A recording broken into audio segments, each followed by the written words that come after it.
Good morning, friends. Nakakatawa tong tour na to. Sobrang aga nila dumating sa hotel. Ang sabi nila 7:30.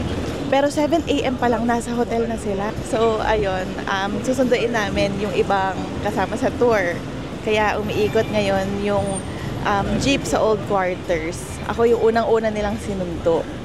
Binuko ito sa Klook for 2,800 noong July 2024. Hi!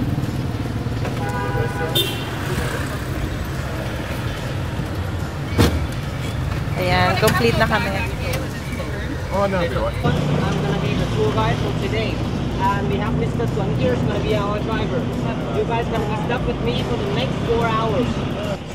Wow, sobrang sikip ng daan. Depending on someone to move their bikes away.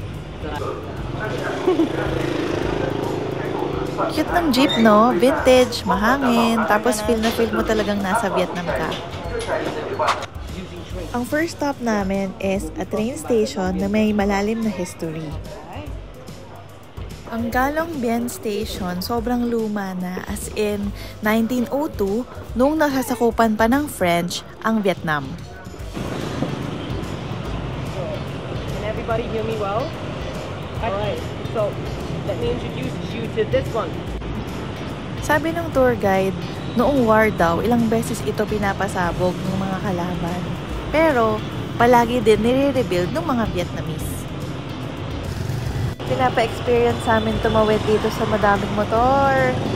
What? Okay. Bye.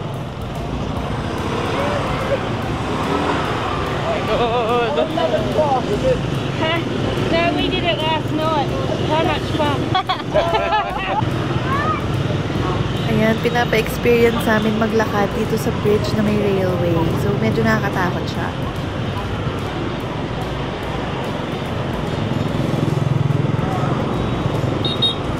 Medyo nakakatakot dito. Kind of bumbling right now. Yeah, not with me by myself, I won't be able Medyo to nakakatakot take care of dito. everyone. No, that's okay. Yeah. Tapos medyo nag-rumble yung bridge. Kasi nga daw luma na. And on the right side. So driving on the other side there, and they allow horns and glories to carry heavy things on the other side. I wanted to do the whole tour, but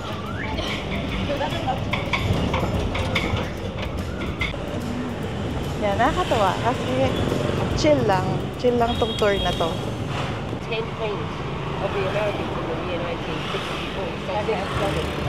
Yeah, the O-Quarter. Ang saya nitong tour na to kasi ang hangin ng jeep. Tapos nakikita mo pa yung places in Hanoi. So maganda siya i-book, guys. Although dito lang sa Hanoi, hindi ko alam if sa Vietnam in general, mabusina yung mga drivers. The government-related houses, so like guest house or research facilities for the government to work in. Yeah, when you go out, like me, I live in the city of Hanoi, right? Yeah. So if you want to go somewhere that is a bit, it's gonna have to be fast.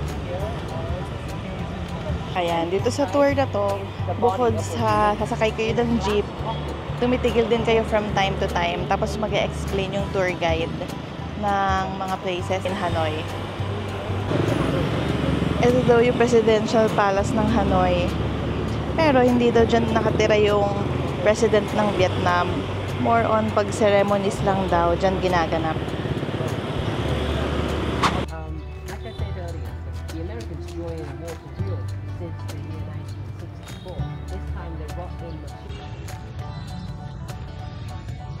Dito, naka-display yung mga ginamit ng mga Vietnamese noong war. So, yung mga tangke at eroplano, kitang-kita nyo naman na sunog at wasak na wasak. Kasi nga, grabe talaga yung devastation na nangyari sa kanila noong war.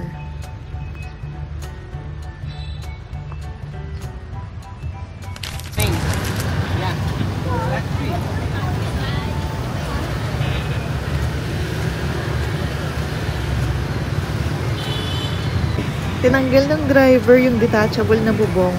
So, sobrang init, as in, halos tanghaling tapat na. Sana pala nagdala ako ng cap, di ko kasi alam.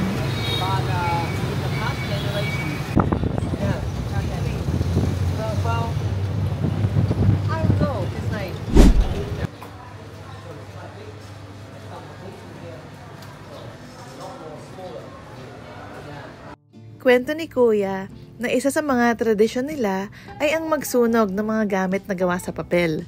Dahil naniniwala sila na matatanggap ito ng mga yumao nilang kamag-anak. So pag nagsunog ka ng bahay na gawa sa papel, magkakabahay ang yumao mong kamag-anak sa kabilang buhay. Nakakatuwa, binigyan kami ng paper money as a souvenir.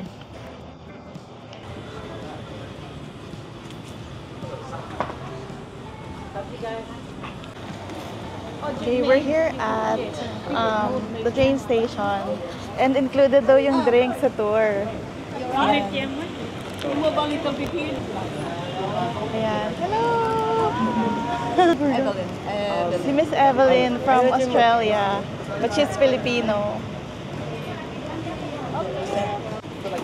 Yay! May libreng drink yung tour namin. Dinala kami dito sa may train street, then binigyan kami ng free drink.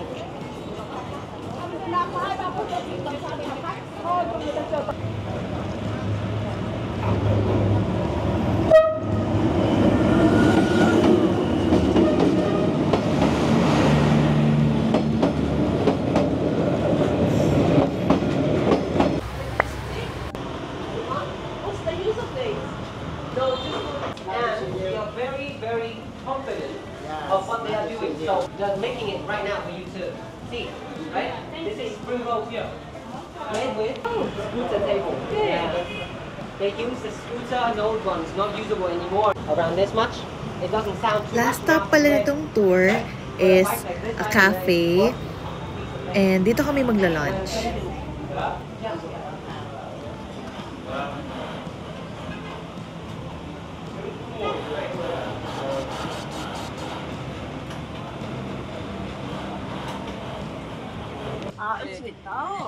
This is just lemonade, and the purple ones on top is not poisons. It's made from a flower called butterfly pea flower. Okay. And so we boil it. The original color of the flower is purple. Boil, it turns blue. That water is blue, and then we add like a bit acidity into it, so it turns into like a purple one like this, and it goes well with lemonade. Oh, okay. Do you know which part of Ipswich or? They left like, a lot of things for us, including the French Opera House, the Long Bien Bridge, and also they left the bánh mì. So here we go, bánh mì here for you guys. Bánh mì here, inside is a baguette. It's a baguette, and then inside have fillings with pork, pate, and Vietnamese salad inside too. And then we have spring rolls here. This one is a deep fried spring roll, or this one is deep fried. Sorry, this one. Straight up, you see immediately. It's gonna be like purple color, green, yellow. That's There we go. Oh yes. Yeah, orange too. Yeah. Purple is made from a flower here. Yeah. Yeah, green is made from spinach. That's it, lettuce. Yeah, and then the yellow one is made from papaya. Oh, yeah. Papaya, not banana. Banana is gonna be sweet, Yeah. right? Papaya, not ripe just yet. Will have like this kind of color. Yeah.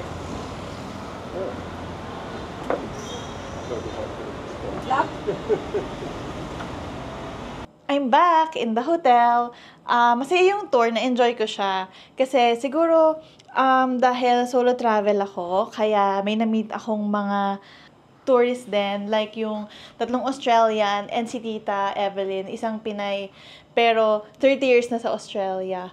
So yun. Masaya din siguro because of the tour guide. Sobrang extrovert niya and maalaga talaga yung tour guide namin. Ang pangalan niya si Q. So, pwede nyo rin, I think, pwede nyo siyang i-request kapag magbubook kayo ng tour na yon. Ang dami niyang nakwento sa amin, like history, politics, fun facts, yon. So, he's a very good tour guide. Also, well-organized yung itinerary ng tour kasi, syempre, una, itutour ka muna sa mga lugar. You will drive around the city, dun nga sa jeep, and then meron kayong mga stops para i-explain yung lugar, bababa kayo.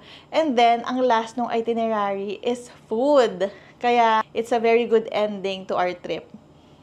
It's a half-day trip. Ang dami kong...